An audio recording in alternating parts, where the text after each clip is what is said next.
Welcome back to Reviews with Elaine, because I have opinions. And tonight's opinions will be about Network Effect by Martha Wells. So yeah, this is the 6th of the Murderbot Diaries.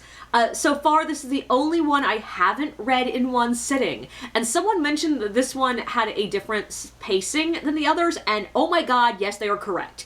This one was a lot more introspective, and just a lot more happens in it. Like, there's a lot more complex of a plot, and it was a lovely, deep breath after a sprint. But let's talk about it. Also, I'm wearing my favorite shirt for this one because these are new favorite books. But, as usual, before I launch into this, I always want to warn, there will be spoilers for the first 5 books in this series. If you haven't read them, maybe go do that before you watch this. Also, I'm going to be 100% honest here. There are just a lot of things in this book that I really want to talk about that are going to be spoilers. I will go ahead and give you a warning before we get to them, so if you want to go in completely blind, you can still watch for about half this review, and then I'll tell you, stop watching now. But I will not be spoiling the ending, I promise you that, but some of the mysteries that are set up pretty early on, I will be spoiling, so be warned. So Network Effect follows our favorite sec unit on an adventure into space. I know, unusual, right? But this time it's working security by choice. It even signed a contract willingly and everything on an academic survey to a new planet. It has friends on this trip. Arada and Overs from All Systems Red are here, and Dr. Mensa's oldest child, Amina, is also on this adventure. But things go wrong on the journey home when they are suddenly attacked by a strange ship. Murderbot ends up on board this ship with Amina, trapped in a wormhole away from everybody else, desperate to keep her alive and get her back to her family. But things get complicated when it realizes how familiar this ship is. This is Art, the asshole research transport that Murderbot befriended while traveling solo. But is Art here of its own free will? Does it need help? Is the bot pilot even still alive?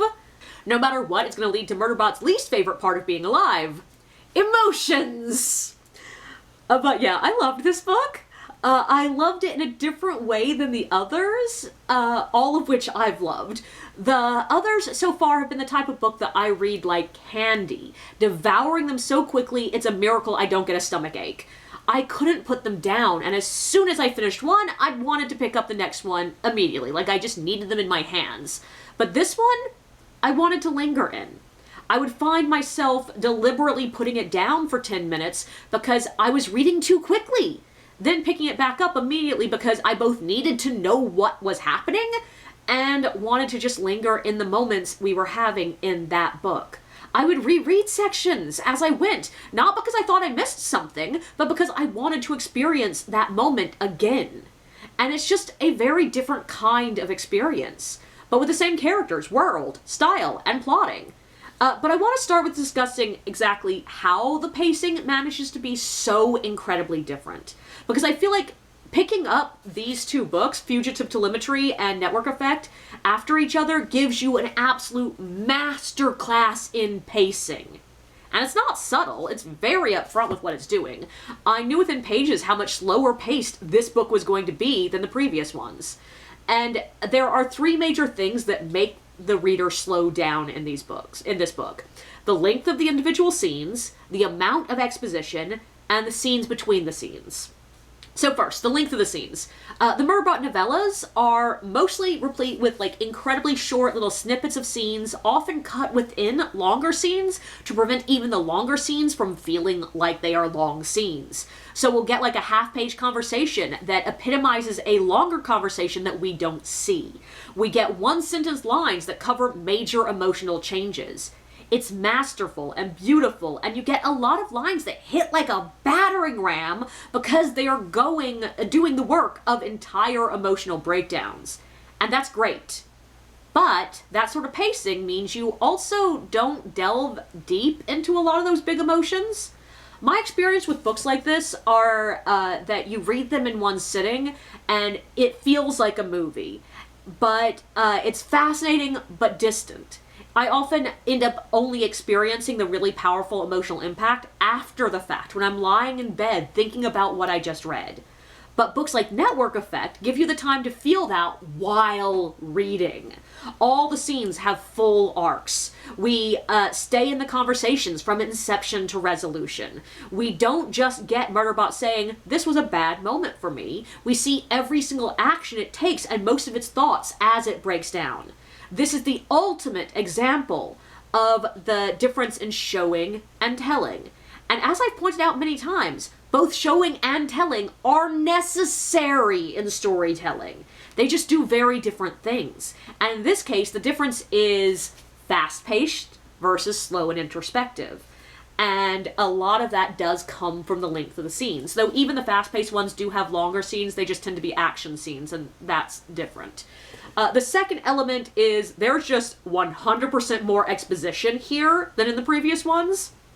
Things that we have just scanned by quickly in the first 5 books, that the book has expected us to extrapolate the truth on our own, now we get actual clear explanations. We get a lot more flashbacks that tell us full stories. Even though within the scene moments of exposition, we get a lot more description of how things look, sound, smell, feel against the skin. And I admit, considering how quickly I read these, as in the entire series so far, a bit of it did feel extraneous for me. Like, there are a couple of moments when the narrative is explaining exactly how the political and corporate entities interact that I was just like, yeah, I figured that out during Rogue Protocol. You don't need to explain it to me now. But I do agree that it is necessary for a novel, because with a novel versus novella, there's a lot more of the assumption of the need to stand alone.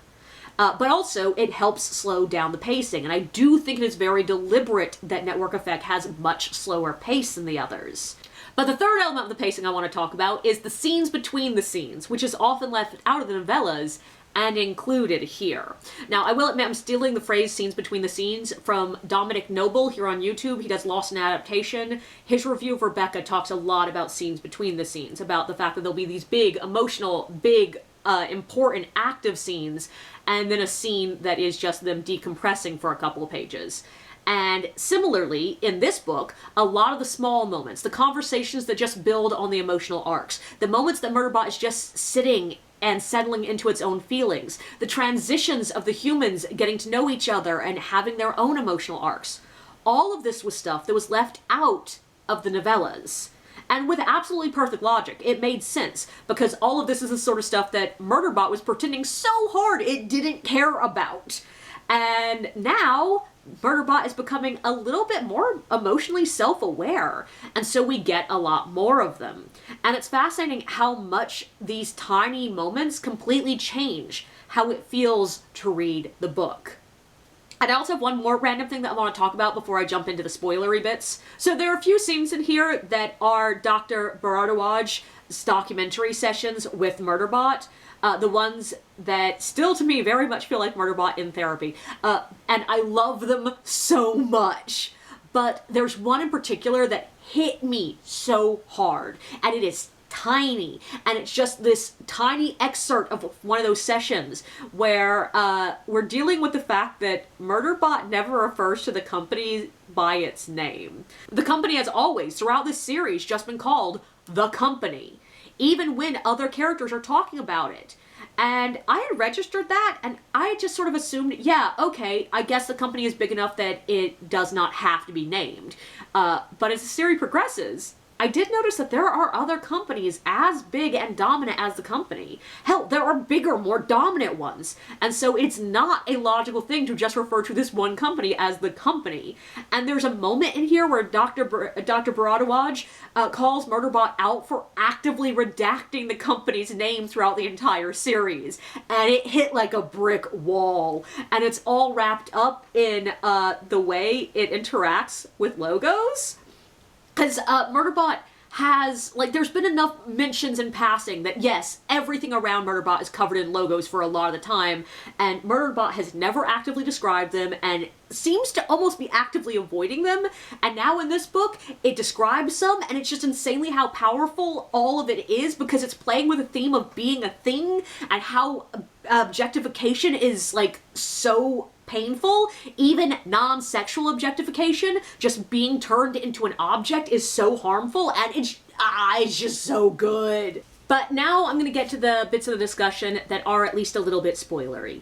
I am still not going to tell you exactly what happens, but there are some mysteries that are set up that you will know the resolution to before it is revealed if you continue listening to this review. So I don't judge you if you want to stop here. But I do want to talk about art.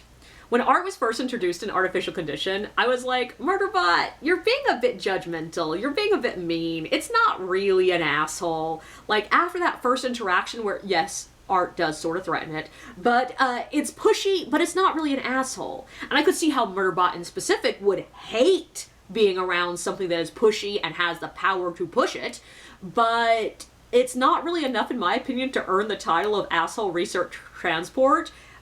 But here, no, yeah, it is an asshole.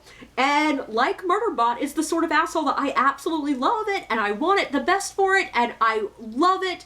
It is such a good character, but it is an asshole.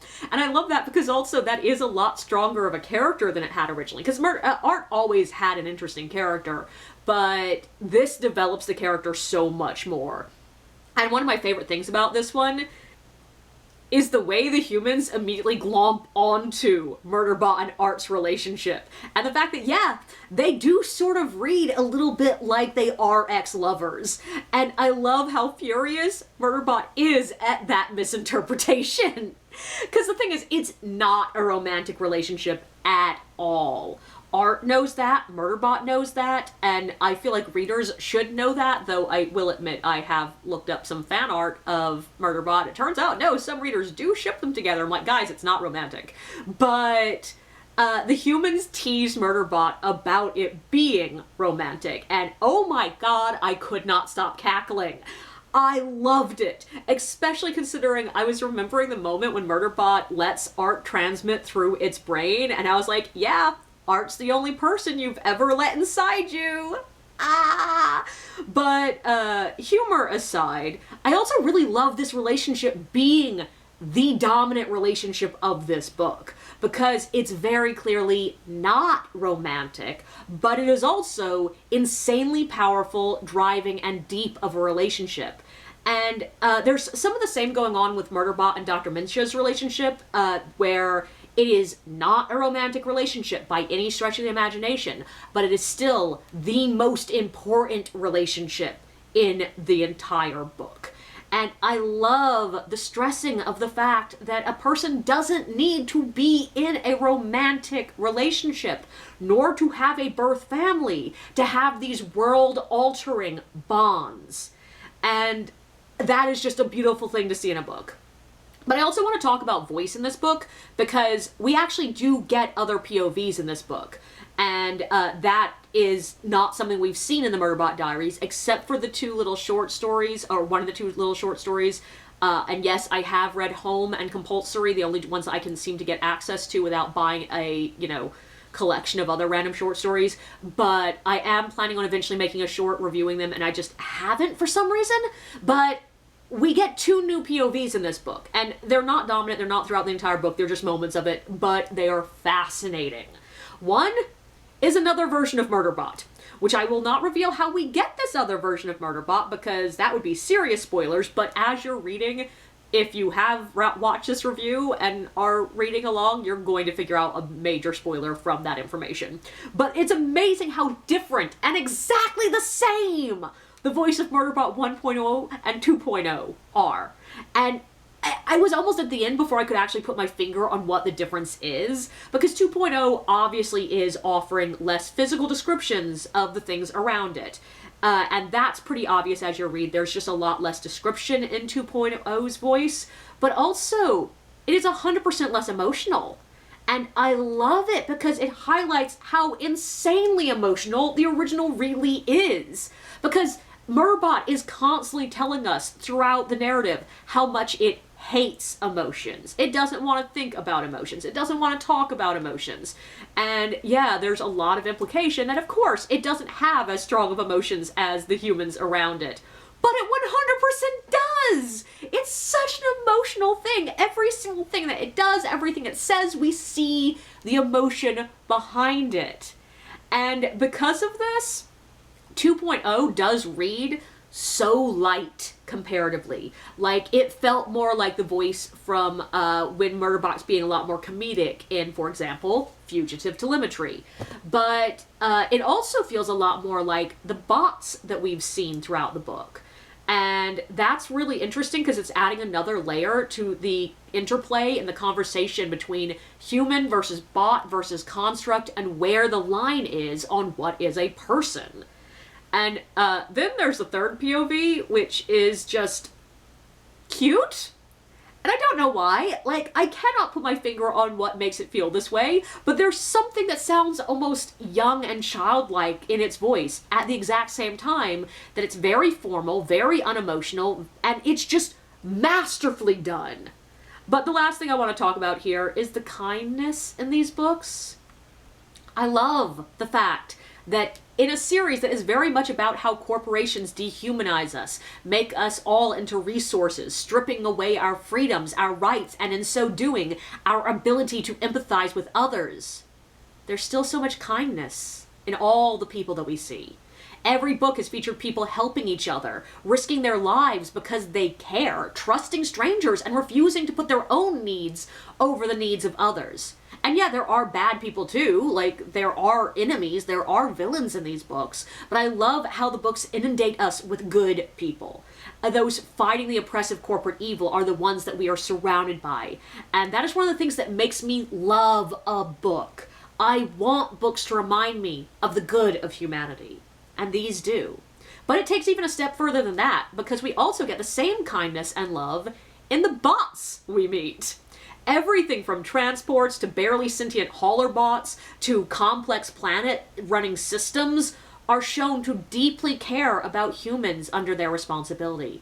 For all of Murderbot's insistence that the humans treat their favorite bots as pets, this book in particular really shows the exact opposite. So many of the bots have favorite humans that they see as sort of children or pets that they must be protected at all cost, even the ultimate cost. And I loved that, especially because I always thought that the automatic assumption that when we build truly actually sentient artificial intelligence versus the trumped up algorithms that we currently have, the idea that they will immediately look at humanity and go, well, we gotta get rid of that, that sucks. I'm like, why? Yes, we as humans are destructive. Yes, we as humans have hate. Yes, we as humans have a fuck ton of problems, and oh my god, yes we do. But like, destroying us would be equally destructive. Like, that does not make magic logical sense. And it does not strike me as logical that a true AI would look at humanity and just go, fuck it, we're getting rid of that. And this was a lovely subversion to that overdone trope. And it just makes me happier to see a kind sentience. And yeah, overall, I just love this book. I want to reread it already, but also sorta not. I sort of want to just sit here in these feelings for a while, and so I'm actually not going to pick up the most recent Murderbot book yet, System Collapse. I have it sitting over there. I'm not going to pick it up right now. I'm also just going to take a minute and probably read something very, very different for my next read, because I sort of want to sit in this place for a minute. But do expect the review for System of Collapse to come soon. I'm not going to be able to resist reading it for long, but yeah, I'm still loving this series. And yeah, I still want a Murderbot plushie. If you know anyone who makes Murderbot plushies, tell me I want a Murderbot plushie.